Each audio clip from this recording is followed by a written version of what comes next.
Bonjour à tous et à toutes pour ces nouvelles petites vidéos, capsules vidéo de correction sur la fiche de la mythologie romaine. Alors, une capsule vidéo sur un nouveau chapitre. On a commencé un nouveau chapitre avec une activité. On commence directement par les activités, nous, sans avoir lu le cours et sans connaître ce nouveau chapitre.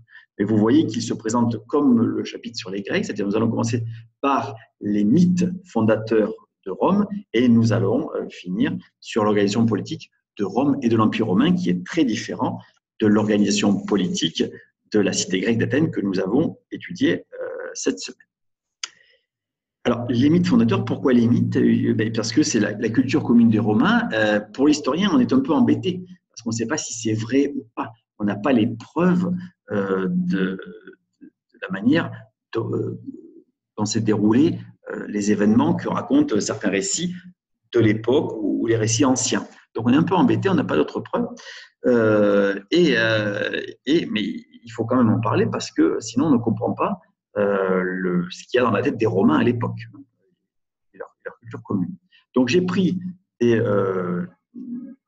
envois de vos camarades et je corrigerai, en fait avec vous leur devoir et je vous dirai en fait si c'est bon ou pas, ce que l'on va voir ensemble. Alors, dans le document 1 et 2, entoure le nom des auteurs, c'est ce qu'a fait votre camarade. Alors, dans le premier, l'auteur, c'est Tite-Live. Dans le deuxième, c'est Chris Carr ou Chris Kerr, peut-être parce qu'il va être anglais ou américain. Leur fonction, ça veut dire, ça signifie en fait leur métier souvent, dans les personnes ou leur activité professionnelle. Chez les hommes politiques, les personnages politiques historiques, eh bien c'est leur fonction, c'est-à-dire leur fonction dans l'organisation de la vie politique. Est-ce qu'ils sont présidents? Est-ce qu'ils sont ministres? Est-ce que chez les Grecs, chez les Athéniens par exemple, est-ce que c'est un stratège? Est-ce que c'est autre chose? C'est une fonction, dans leur fonction aussi politique. Et donc là, les deux, ce sont des historiens. Un historien romain, ici, et un historien contemporain. Ah, contemporain, ça veut dire une personne que l'on pourrait connaître. C'est-à-dire que nos grands-parents, nos arrière-grands-parents, quelquefois aussi, ce sont des personnes contemporaines pour nous dans l'histoire. C'est-à-dire même s'ils ont 80 ou 100 ans, on aurait pu les connaître. Donc, ce sont des personnages contemporains qui est là. Et puis, bien sûr, la date qui est importante. Là, nous avons un historien qui a écrit au 1er siècle avant Jésus-Christ, c'est-à-dire il y a plus de 2000 ans. Et puis là, on a un historien qui a écrit en l'an 2000, il y a 20 ans.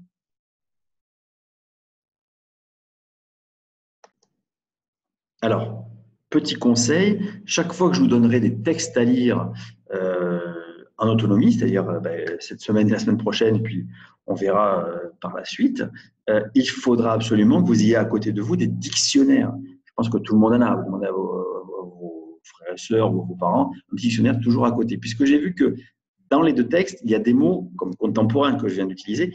Je ne suis pas sûr que vous sachiez vraiment ce que ça veut dire. Et puis un autre mot, et je l'ai vu dans vos rendus, notamment dans le document, dans la question numéro 2, où vous êtes passé tout à fait à côté parce que vous n'avez pas compris certains mots, et notamment le mot augure. Si vous avez un dictionnaire à côté, vous auriez à augure, la lettre A et augure, et vous auriez découvert la définition de ce mot-là. Je vais vous le dire maintenant. Donc, d'après le document, comment les deux jumeaux sont-ils départagés? Alors, ils sont départagés d'abord par les dieux. C'est les dieux protecteurs qui désignent des augures, d'accord, celui qui donnerait son nom à la ville. Donc, un signe divin qui prédit l'avenir. Alors, définition peut-être plus facile dans notre dictionnaire, c'est-à-dire c'est un signe, un objet, un animal, une personne qui démontre que l'avenir sera positif et très positif.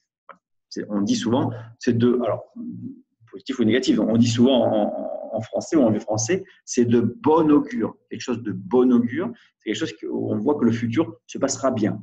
Et de l'autre côté, il y a des événements de mauvais augure, ou des oiseaux de mauvais augure, c'est une expression. Ça veut dire que l'avenir sera peut-être un peu noir dans l'avenir, et en tout cas assez négatif. Donc, là, les augures, chez les Romains, comme dans notre culture, hein, en Amérique latine aussi, plus il y a d'oiseaux dans le ciel, plus c'est un signe de bon augure. Que ce soit des vautours chez les Romains, des aigles ou des condors en Amérique latine, par exemple. Et, par exemple, avant d'acheter un terrain ou avant de construire sa maison, les Sud-Américains regardent le ciel et s'il y a un condor, c'est pas trop mal. S'il y a 2 condors, c'est bien. Et s'il y a 3 condors, il faut vraiment mettre la maison ou le jardin ou l'entreprise ici, tout en bas du vol des 3 condors. Là, c'est pareil. Alors, le signe de bon d'augure, c'est que Rémus a eu 6 vautours. C'est pas mal. Mais Romulus en a eu le double, c'est-à-dire 12. Donc, il a un signe de bon augure supérieur à son frère Rémus. Voilà. Et fort de ce signe-là, Romulus se sent fort, évidemment, et il va provoquer Rémus à la bagarre, et il va le dominer.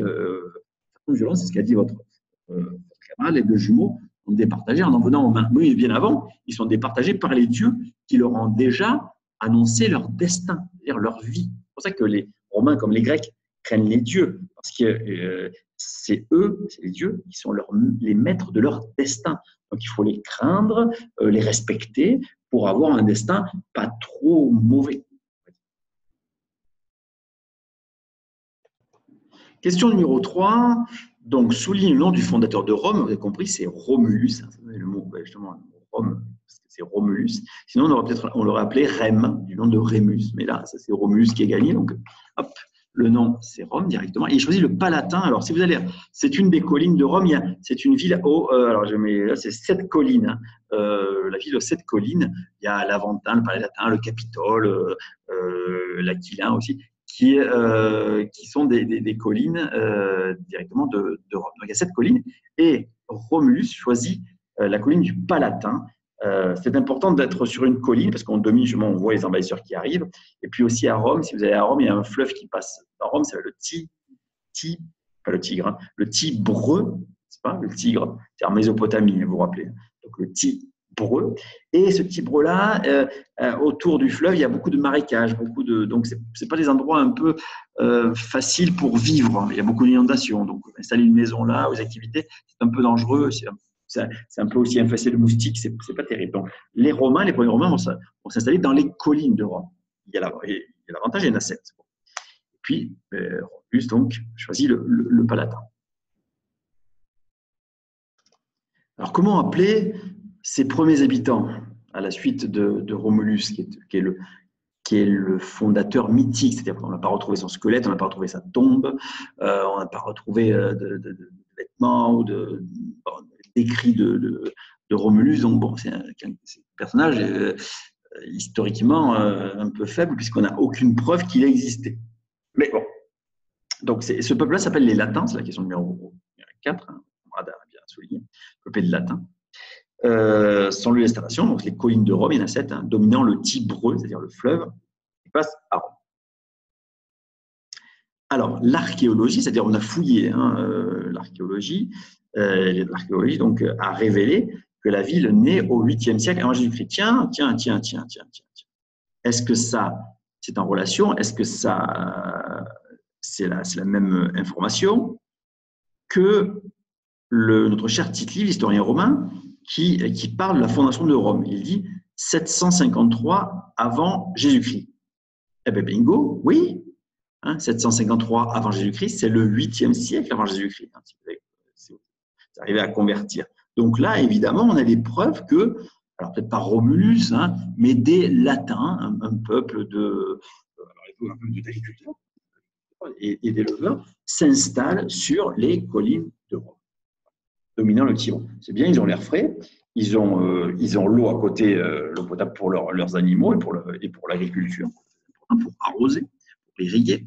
Mais en même temps, ils sont en position de dominer l'ensemble du territoire et de se protéger par rapport à d'éventuels envahisseurs. Entoure en bleu le nom de l'autre peuple qui a aménagé et transformé Rome. Alors oui, alors, un siècle après, un peu plus d'un siècle après, il y a le peuple étrusque, alors qui vient du nord de l'Italie, du nord et du centre de l'Italie. Sa capitale est proche de Florence, l'actuelle Florence aujourd'hui, hein, donc en Toscane.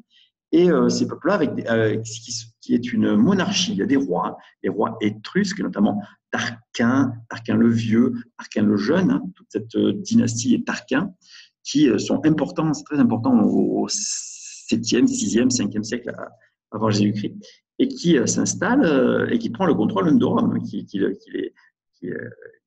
les Latins sont sous la domination des Étrusques à cette période-là.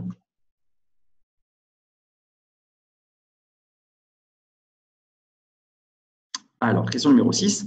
À l'aide des informations que tu as soulignées dans les deux documents, complète la tableau suivant. Donc, date de fondation de Rome, d'après la légende, d'après l'archéologie, donc ça colle. Hein, ça. Les fondateurs Romulus. L'archéologie nous dit on a découvert les squelettes, on a découvert aussi des écritures, des sculptures, des panneaux sculptés ou avec des lettres hein, de l'époque où ces personnes-là utilisaient un alphabet qui s'appelle l'alphabet latin, et une langue latine, et où ils se disent les fondateurs de Rome. C'est contradictoire, mais il n'y a pas un Romulus qui dit « Moi, Romulus », il n'a pas gravé sur la pierre « Moi, Romulus, je suis le fondateur de Rome, et j'ai été élevé par une louve, pardon, et j'ai eu un frère que j'ai tué. » Non, pas du tout. Il n'y a pas de traces dans l'archéologie, en tout cas, on n'a pas trouvé ça. Et puis, le lieu, le Palatin, donc une des collines de Rome, et là, sur les collines de Rome, dominant le Tibre, bah oui, ça colle aussi, hein, puisque le Palatin est une des collines de Rome. Dans le document numéro 1, ça vous a posé le plus de problèmes, ça. J'ai eu de tout. Alors, regardez par rapport à ce que vous m'avez envoyé, hein, et puis comparez avec vos propres productions. D'après le document 1, explique pourquoi les Romains accordent beaucoup de valeur à cette légende et aux origines du fondateur de Rome. Alors, je lis avec vous hein, la correction de votre camarade. Ils accordent beaucoup de valeur à cette légende parce qu'elle a été embellie par des fables politiques et que les temps très anciens ont le privilège de mêler les dieux aux hommes. Oui, alors beaucoup de valeur, beaucoup de valeur pour eux, c'est pas beaucoup de valeur pour nous au Congo ou en France ou entre les deux ou avec les deux en 2020. Pour les Grecs, pour les Grecs et les Romains, beaucoup de valeur, c'est évidemment respecter les dieux. Et donc évidemment, si les dieux ont dit, on communiquait hein, un peu, hein, c'était un peu les réseaux sociaux de l'époque. Hein. Si les dieux ont communiqué en disant tiens, je mets 12 oiseaux dans le ciel, ça veut dire que tu peux fonder ta vie ici, ce sera de bon augure et elle aura une longue vie, elle sera connue du monde entier ou en tout cas très, très prospère. C'est passé siècle après. C'est important. Donc évidemment, mêler les dieux aux hommes, bien sûr, c'est en fait un signe des dieux, parce que c'est les dieux qui l'ont voulu. Donc, Romulus a respecté la volonté des dieux. Voilà, c'est Romulus a respecté la volonté des dieux, ça c'est important. Et puis, le fait que ça soit quelqu'un de puissant, hein, à la fois violent et qui son frère. Hein, mais pour les Romains, quelqu'un de puissant physiquement.